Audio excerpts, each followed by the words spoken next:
گمراہوں میں سے ہے، وہ نافرمان ہے۔ میرے عزیزوں، آخری وقت تھا، پیغمبر نے لوگوں کو بلایا، کچھ لوگ پہنچے، پیغمبر نے قلم اور دوات مانگا، کچھ لوگوں نے نافرمانی کی۔ اب یہ بتائیے کہ جو پیغمبر کی بات نہ مانے، کیا وہ نافرمان نہیں ہے؟ کیا وہ ظالمین میں سے نہیں ہے؟ کیا وہ گمراہوں میں سے نہیں ہے؟ یقیناً جو پیغمبر کا کہنا نہ مانے وہ ظالمین میں سے ہے، وہ گمراہوں میں سے ہے، وہ نافرمانوں میں سے ہے۔ صلوات پڑھے بر محمد و آل محمد۔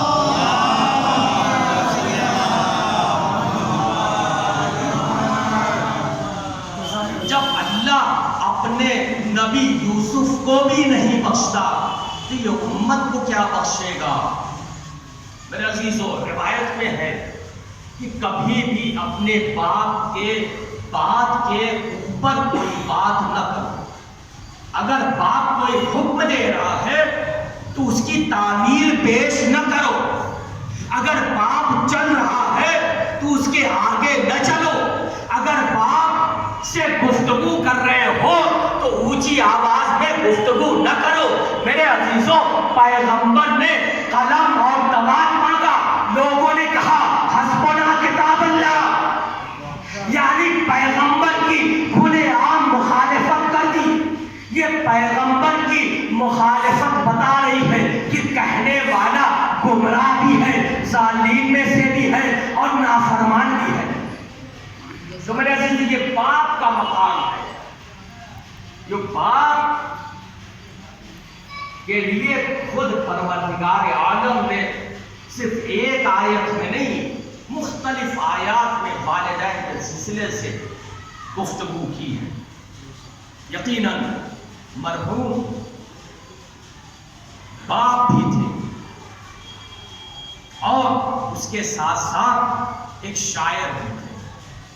جس آیہ کریمہ کا میں نے سورہ حشر کی آیت ہے، اس میں پروردگار عالم یہ ارشاد فرما رہا ہے، من یعظم شعائر اللہ، جو بھی اللہ کے شعائر کی تعظیم کرے، فإنها من تقوى القلوب، یہ تقوی قلوب کی نشانی ہے۔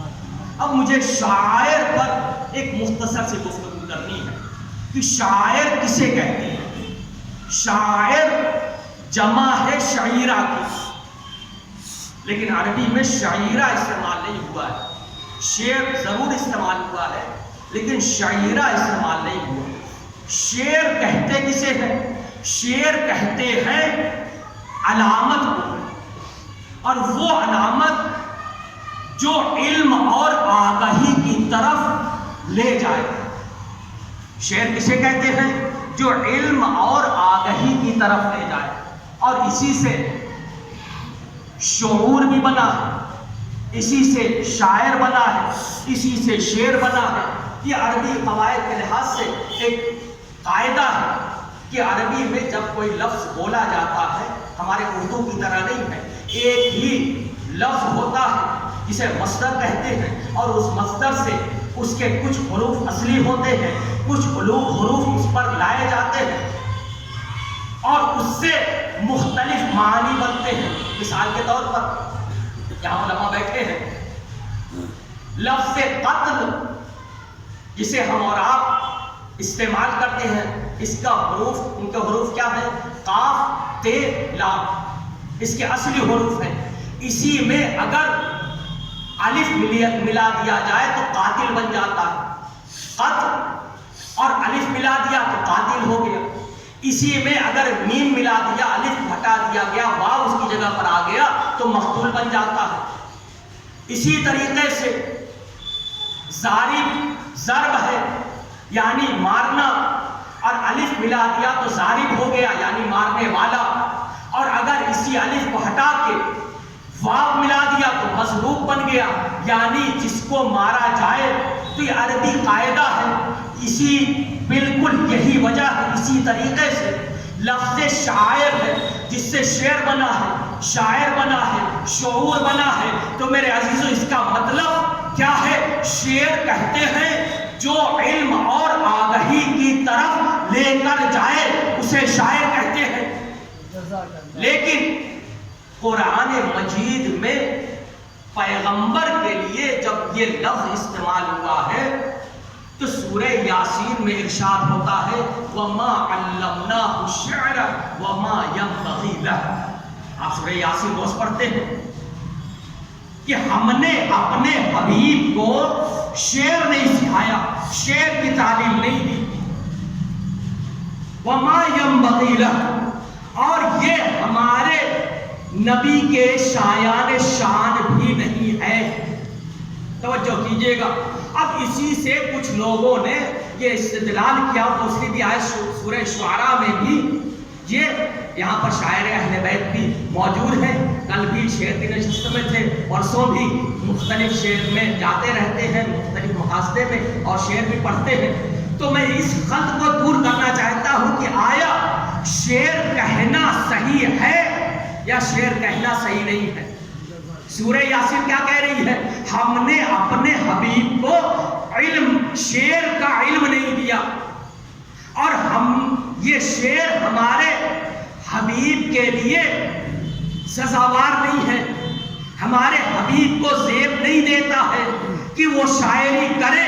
تو لوگوں نے استدلال کیا کہ شعر اچھا نہیں ہوتا ہے، شعر کہنا غلط ہے، چونکہ پیغمبر اکرم جامع کمالات ہے، پیغمبر کے اندر ہر کمال موجود ہے.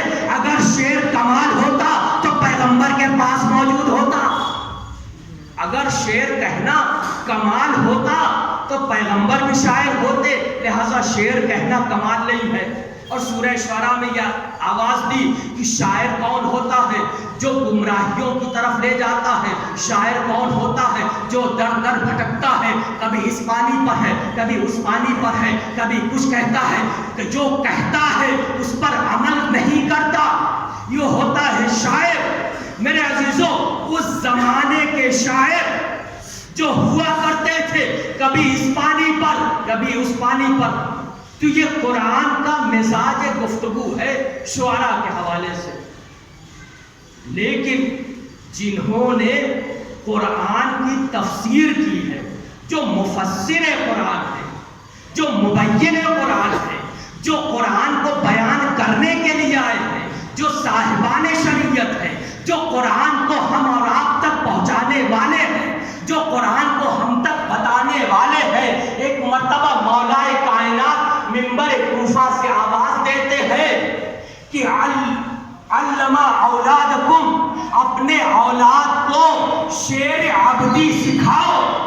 توجہ کیجیے گا، قرآن یہ کہہ رہا ہے کہ ہم نے اپنے حبیب کو شاعر نہیں بنایا، ہم نے اپنے حبیب کو شعر کی تعلیم نہیں دی. مولا کائنات یہ کہہ رہے ہیں کہ اپنے بچوں کو عبدی کے شعر سناؤ. عزیزوں، ظاہراً تصادم نظر آتا ہے، ظاہراً آپس میں ٹکراؤ نظر آتا ہے. ایک طرف قرآن یہ کہہ رہا ہے کہ شعر اچھا نہیں ہے، ہم نے اپنے حبیب کو شاعر نہیں بنایا ہے. دوسری طرف مولا کائنات یہ کہہ رہے ہیں کہ اپنے بچوں کو شعر عبدی کی تعلیم دو. عبدی کون ہے؟ شاعر ہے. کہہ رہے ہیں کہ اپنے بچوں کو شعر عبدی کی تعلیم دو. میرے عزیزوں، اگر ان دونوں کو امتزاج کیا جائے تو نتیجہ یہ نکلتا ہے کہ شعر وہ ہوتا ہے. توجہ کیجئے گا، لفظوں کو توڑ متوڑ کے، لفظوں کو اکٹھا کر کے کچھ باتیں پیش کر دینا شعر نہیں کہلاتا، بلکہ شعر وہ ہوتا ہے جو علم دیتا ہے، آگاہی دیتا ہے. مولا کائنات یہ بتانا چاہتے ہیں جو شعر علم اور آگاہی دے، جو علم دین سکھائے، وہ تعلیم شعر اپنے بچوں کو دے. جو شعر دن کو دین اور دنیا سے جدا کرے اس کے اپنے بچوں سے روک دو. یہ شعر کے لیے. اور اس کے بعد چھٹے امام ارشاد فرماتے ہیں کہ اگر کوئی من انشد بیت شعر، اگر کوئی صرف ایک بیت شعر ہمارے لیے کہہ دے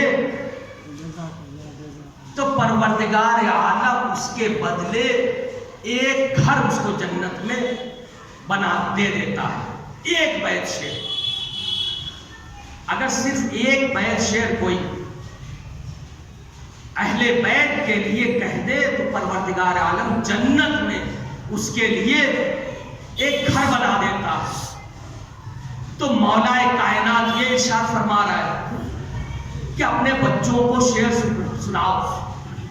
چھٹے امام یہ کہہ رہے ہیں کہ اگر کوئی ایک بیت شعر ہماری شان میں کہہ دے تو اللہ اس کے بدلے ایک جنت میں ایک گھر اسے عطا کرتا ہے. میرے عزیزو, سیرت ائمہ کو بھی دیکھیں گے تو یہی ہے کہ اگر کسی نے ایک بیت شعر اہل بیت کی شان میں کہا ہے تو اہل بیت نے صلہ بھی دیا ہے, اس دنیا میں جنت کا وعدہ بھی کیا ہے, اس دنیا میں اس کے بدلے صلہ بھی دیا ہے. میرے عزیزو, اہل بیت یہ بتانا چاہتے ہیں کہ دیکھو شعر ہوتا ہے لیکن ہر شعر لائق تہذیب نہیں ہوتا ہے.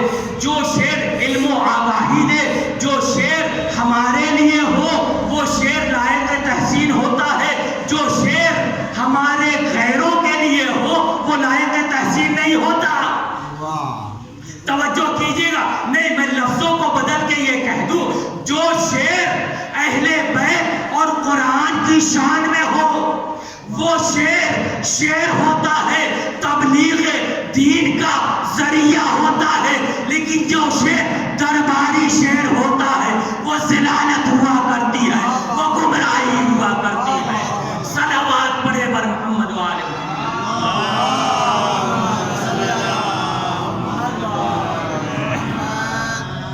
جو شعر اہل بیت کی شان میں ہوتا ہے وہ شعر اہل بیت کے لیے جو بھی ایک شعر کہہ دے پروردگار عالم اس کے لیے ایک جنت میں ایک گھر بنا دیتا ہے. چوتھے امام سجاد علیہ السلام کا زمانہ ہے.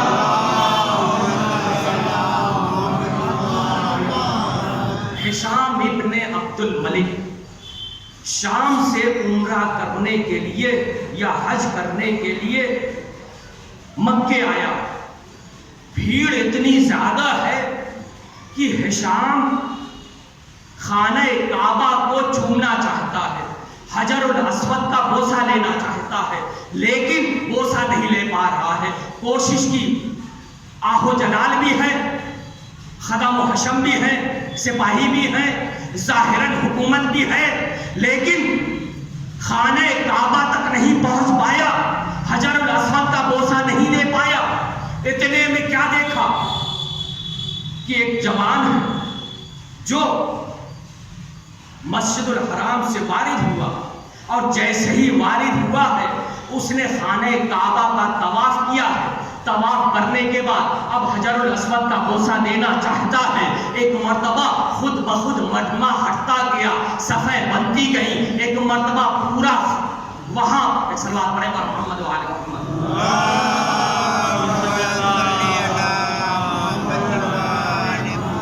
لوگ ہٹتے گئے اور جس ہشام کو لوگوں نے حجر الاسود کا بوسہ نہ دیا, نہ دینے دیا, وہ لوگ کنارے ہو گئے اور مولا نے حجر الاسود کا بوسہ دیا. لوگوں نے ہشام سے پوچھا یہ کون ہے, تو ہشام جانتا تھا لیکن لا علمی کا اعلان کیا, نہیں جانتا. وہیں پر ایک شاعر اہل بیت بیٹھا, فرزدق بیٹھا ہوا تھا. تم کہتے ہو تم نہیں جانتے, ارے اسے تو بطحا کے سمریزے بھی پہچانتے ہیں, اسے تو کعبہ بھی پہچانتا ہے, اسے تو مینا بھی پہچانتا ہے, اسے تو حرم بھی پہچانتا ہے. جب فرزدق نے یہ شعر کہا, ایک مرتبہ ہشام نے حکم دیا کہ فرزدق کو محبوس کر دیا جائے, جیل میں ڈال دیا جائے. ظاہر سی بات ہے اتنے لوگوں کے سامنے بے عزتی ہو گئی. حاکم آیا ہے بوسہ دینے کے لیے, لوگ اجازت نہیں دے رہے ہیں, لیکن ایک جوان آیا ہے, لوگوں نے صفیں بنا دی, ہٹ گئے, پیچھے ہٹ گئے, اس نے بوسہ دے دیا. میرے عزیزوں, مولا یہ اپنے عمل سے یہ بتانا چاہتے ہیں تم لوگوں پر حکومت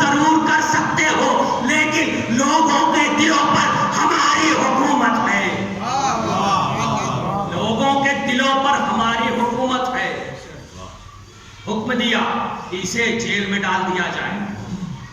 فرزدق نے امام کو خط لکھا اور شکایت کی کہ مولا آپ میرے لیے دعا کریں۔ روایت میں ملتا ہے کہ جناب فرزدق کے لیے امام سجاد نے دعا کی، اور دعا کے ساتھ ساتھ وہ جب جیل سے رہا ہوئے ہیں تو امام سجاد نے کچھ ہدیہ ان کو بھجوایا، اور وہ ہدیہ یہ کہہ کے بھجوایا کہ فرزدق یہ ہدیہ ہم تمہیں 40 سال تک کے لیے دیتے ہیں۔ مولا نے 40 سال کا انتظام ایک شیر کے بدلے کر دیا، یعنی فرزدق اب زندگی بھر محتاج نہیں ہو سکتے۔ توجہ کیجئے گا، اور ایک جملہ کہا، فرزدق اگر تم 40 سال سے زیادہ زندہ ہوتے تو اس کا بھی ہم انتظام کر دیتے۔ صلوات پڑھے بر محمد و آل محمد۔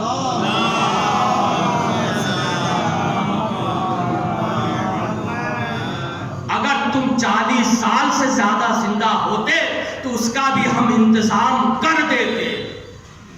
مختلف شعراء ہیں جو اہل بیت علیہ السلام نے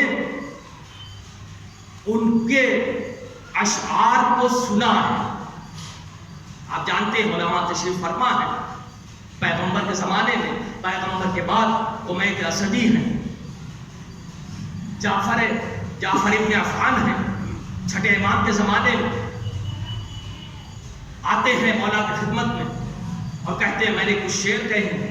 کہا سناؤ، سناتے ہیں۔ مولا نے کچھ 400 درہم عطا کیا، اور عطا کرنے کے بعد جب وہ چلے جاتے ہیں، ابھی اپنے گھر نہیں پہنچے تھے کہ مولا نے پھر سے بلایا، اور بلانے کے بعد اپنی انگوٹھی عطا کی اور کہا اسے 10,000 درہم میں بیچ دینا، اور اگر نہ بک سکے تو ہمارے پاس واپس لے آنا، ہم تمہیں 10,000 درہم دے دیں گے۔ میرے عزیزوں، مولا نے ایک جملہ کہا تھا، کہا ہم نے اپنے جد سے سنا ہے، ہم نے رسول خدا سے سنا ہے کہ دینے والے کو اتنا دے دو کہ وہ دوبارہ کسی کا محتاج نہ ہو۔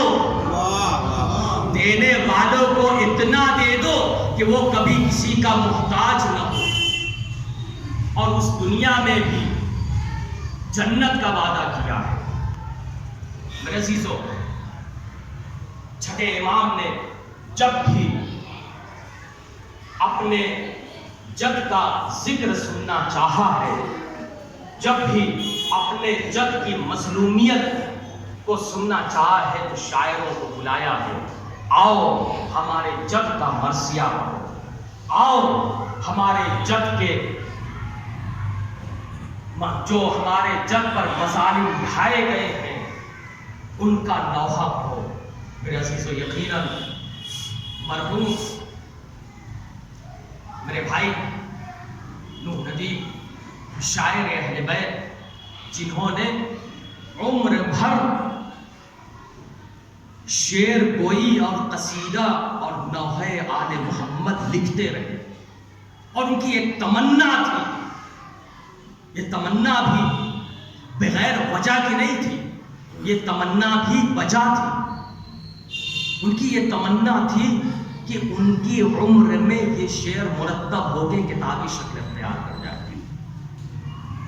کیوں؟ اس لیے کہ مرحوم یہ جانتے تھے کہ اس دنیا کے لیے اگر کچھ سرمایہ بن سکتا ہے تو یہی اشعار ہیں جو ان کے قبر میں بھی کام آئیں گے، صراط پر بھی کام آئیں گے، قیامت میں بھی کام آئیں گے، روز حساب بھی کام آئیں گے۔ اگر شفاعت کا ذریعہ بنیں گے تو یہی اشعار ہوں گے جو شفاعت کا ذریعہ بنیں گے۔ اور انہوں نے اسے چھپوایا، گرچہ اس کو محدود تعداد میں چھپوایا، لیکن چھپوایا تاکہ وہ زاد آخرت بن سکے، تاکہ وہ ان کے لیے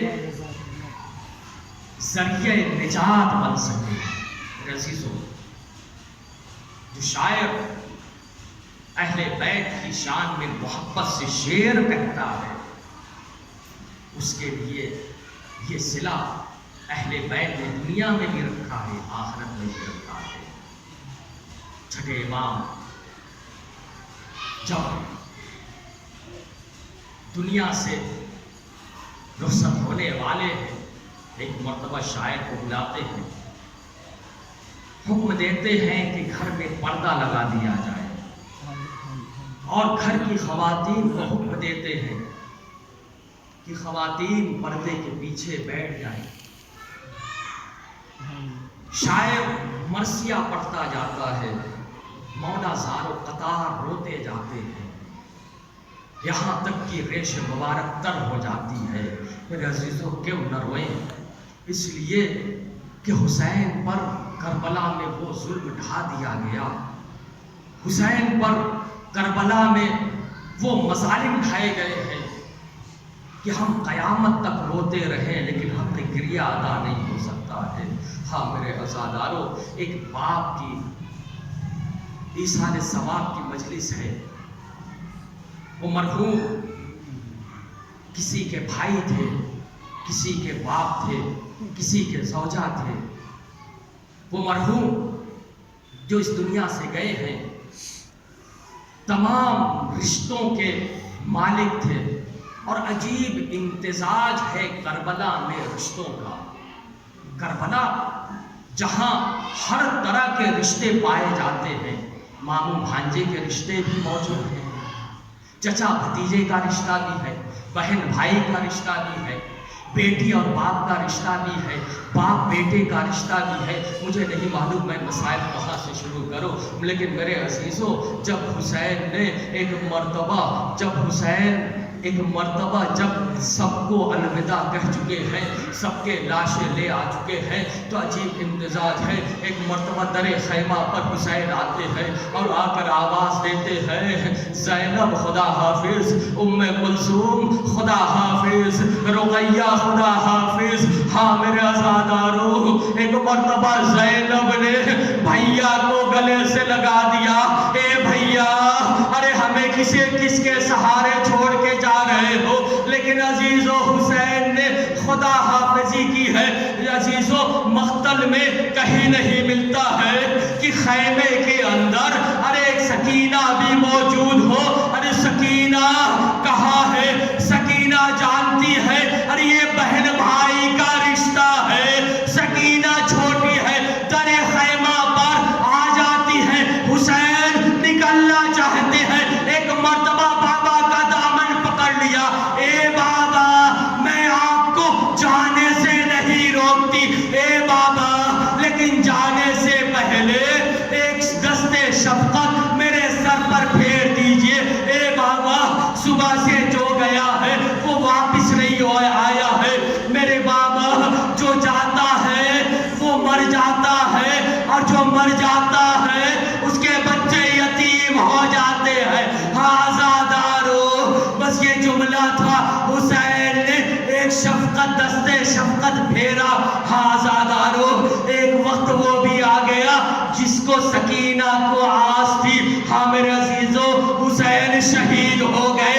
حمید ابن مسلم کہتا ہے کہ میں نے دیکھا کہ ایک بچی ہے جو جس کے دامن میں آگ لگی ہوئی ہے، اور کبھی ادھر سے ادھر جاتی ہے، کبھی ادھر سے ادھر جاتی ہے۔ ایک مرتبہ میں نے بچی کو بلایا اور کہا ارے ادھر آؤ، تیرا بابا کون ہے؟ ایک مرتبہ بچی کہتی ہے اگر میں تجھے اپنے باپ کا نام بتا دوں تو کیا مجھے تو تماچے تو نہیں لگائے گا؟ ایک مرتبہ حمید کہتا ہے ارے میں کیوں تماچے لگاؤں، میں تجھے کیوں ماروں؟ ایک مرتبہ بچی کہتی ہے ارے صبح سے جب بھی کوئی گیا ہے اس کا بچہ یتیم ہو گیا ہے، جب سے یہ خیمے لٹے ہیں جب بھی مجھے کوئی پوچھتا ہے یہ کس کی بچی ہے میں نام بتاتی ہوں، ارے وہ تماچے لگاتا ہے۔ ہاں میرے عزیزو ایک مرتبہ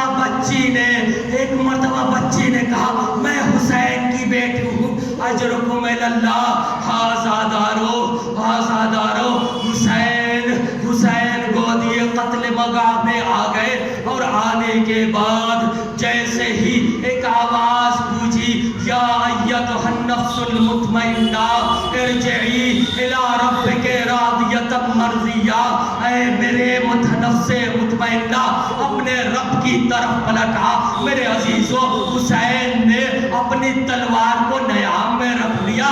مقتل کہتا ہے کہ حسین اتنا زخمی تھے کہ وہ گھوڑے پر سنبھل نہیں سکتے تھے، انہیں کسی طرف گر جانا چاہیے تھا، لیکن وہ کہتا ہے کہ میں نے دیکھا کہ کبھی حسین دائیں کی طرف گرنا چاہتے ہیں لیکن اٹھ جاتے ہیں، بائیں طرف گرنا چاہتے ہیں اٹھ جاتے ہیں۔ میرے عزیزوں، مقتل کہتا ہے میں نے غور کیا تو کیا دیکھا، ارے لعین، جب حسین داہنی طرف سے جھکنا چاہتے ہیں تو کوئی بھالے سے حسین کو چبھاتا ہے، ارے داہنی طرف گرنا چاہتے ہیں کوئی نیزہ چبھاتا ہے۔ میرے عزیزوں، حسین کو سنبھلا نہ گیا، حسین زمین پر آئے، ایک مرتبہ آواز دی، اے اماں، ارے تو کہاں ہے، اے اماں، تو نے مجھے وہ چکیاں پیس کے پالا تھا، اے اماں، حسین زمین کربلا پر آ رہا ہے، اے اماں مجھے اپنی آغوش میں لے لے، اے اماں